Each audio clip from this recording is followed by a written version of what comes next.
9:05 here on your Friday morning, looking live downtown thanks to our friends in Windsor. The city of Detroit is trying to inspire the leaders of the future with an event that's actually being held tonight.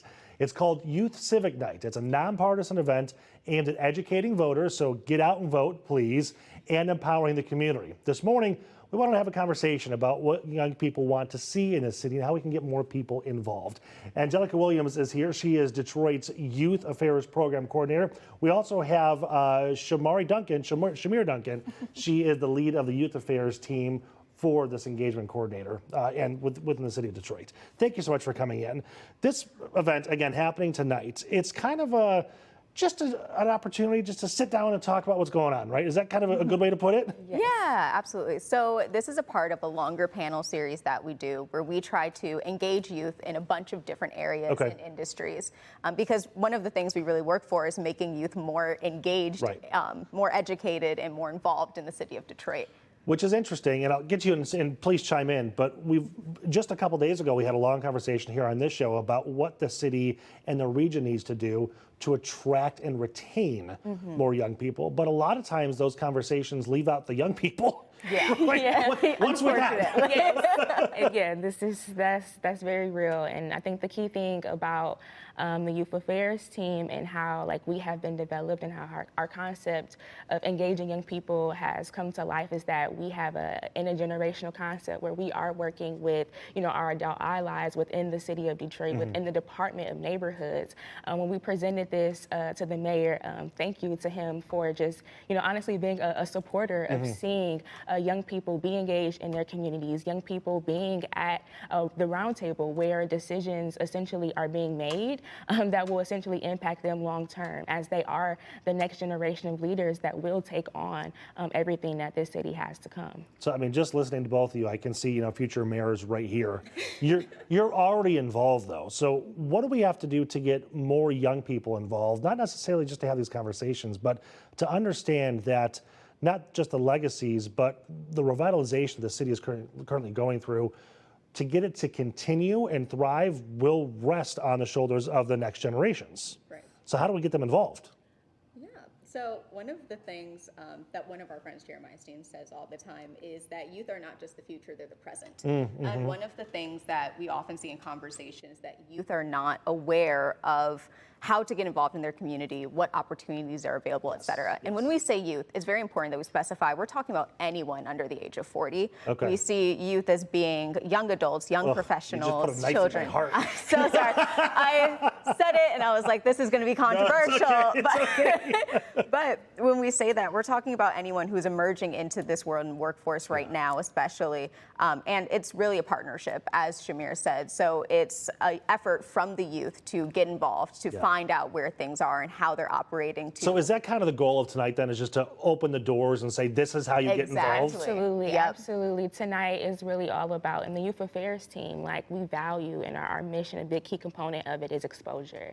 Young people cannot get involved into something that they don't even know is there for them to get involved in. And so we have this very strong priority in making sure that young people are aware of what is happening in their communities. If it's an event, if it's a program, if it's an internship, whatever it might be, we want young people citywide across the city of Detroit to have access to that and to be aware of that. And that's us doing our own internal work and building strategy even around social media. How are we now gauging our social media as a city, right, to be targeted towards these audiences? Because we do roundtables with young people all the time, and the number one thing that they tell us when we ask them, what is your communication platform?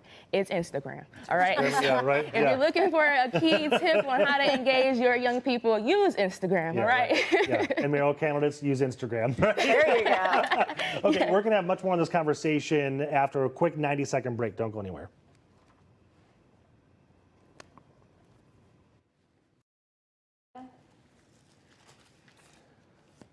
Welcome back to Local 4 Live. We're going to continue this conversation with Angelica and Shamere about an event happening tonight and how youth need to get more involved and engaged in the city of Detroit, but more importantly, how they can do that, right? Because as you mentioned earlier, there are a lot of ideas. There's a lot of passion, there's a lot of drive, but sometimes just getting that door open is a challenge. So let's talk more about the event tonight. We've got a flyer we can put on the screen and a QR code for people to scan. Where is it? What is it? Is it free? How do I go there? Yeah, so it's a free, open to the public event, completely nonpartisan. So we invite You nonprofits. said that a couple times. I think you intentionally saying that. Got to make sure that especially those in the nonprofit space know this is a safe space where our goal is just to civically engage and educate youth around the city of Detroit. But not just youth. It's, again, open to the public. Right. So anyone is free to come through and learn more about how to go out to the polls and make it more accessible, what's going to be happening with our upcoming primary elections here in the city of Detroit.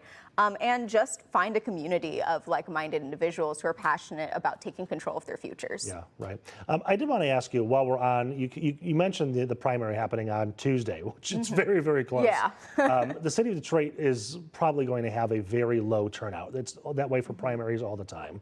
And especially, though, in the younger voter category. We don't turn out, you don't turn out. I keep trying to put myself. You can join us. It's totally, we won't tell. What is your message to the young voters in the city of Detroit, especially because in this mayoral race, this is going to be key and pivotal for the future of the city? I would say to the young people out there in the city, voting is another way for you to use your voice.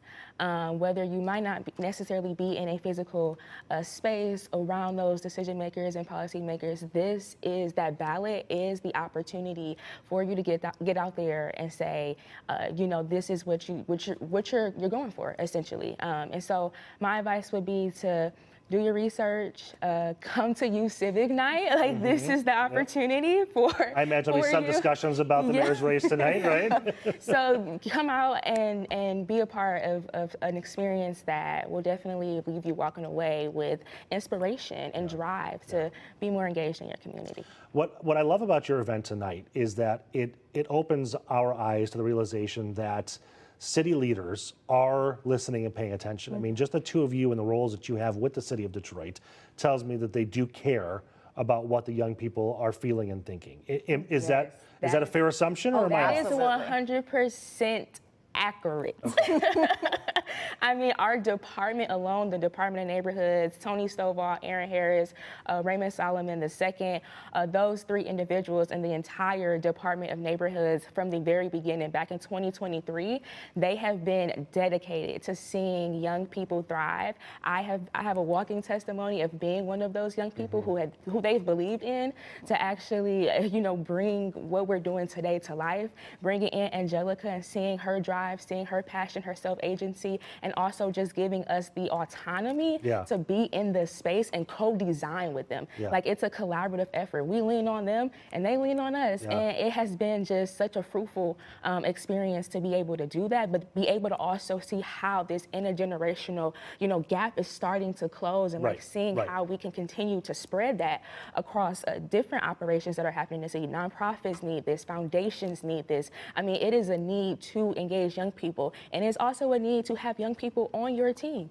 You can't engage young people without having young people on your team. So to the leaders out there, I would say, if you don't have a young person now, get one.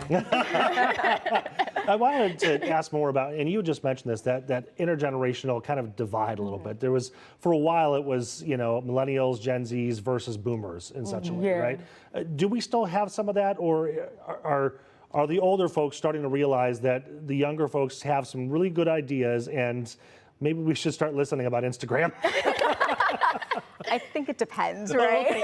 Okay. I think that for the most part, we're really seeing a diminishing of that gap, as Shamere said. I think that we're all kind of coming into unity on a lot of ideas. And ultimately, that's the key to intergenerational partnerships, is an understanding and compromise sometimes on certain ideas and ideals. And I think that right now, more than ever, we're seeing a lot of that compromise happen in real time, especially as we come up on different conflicts in our lives, as different challenges are presented, being able to rely on the wisdom of our ancestors, being able to speak to our elders, speak to our family and their family members and friends and everything, and then also be able to bring our own perspective into the space. I think we're becoming much more amenable to open mindedness around Yeah, that. right. being able And to we're do that. and we're hoping that even the conversations tonight can parlay into better relationships, maybe even some policy discussions that could be changed in the city. So one of the great things about our events as well is that all of our panels involve youth leaders in the city as well as our, I'll say, senior leaders in the city. Our bourbon leaders, can we say that? There you go. I can Exactly. say it. You can't say it. Say it for me. There you go. Fill it in. But our adult allies come into the space as well, right? And so we bring in community leaders across a wide range of experiences and ages and backgrounds, and bring them into an intergenerational partnership and conversation right there on the stage. And tonight is no different. So tonight we have Andre Gilbert with the Office of the City Clerk, our Deputy City Clerk for the State of Detroit, and we also have Arabia Simeon, who is a youth leader and founder who started Politics on the Go.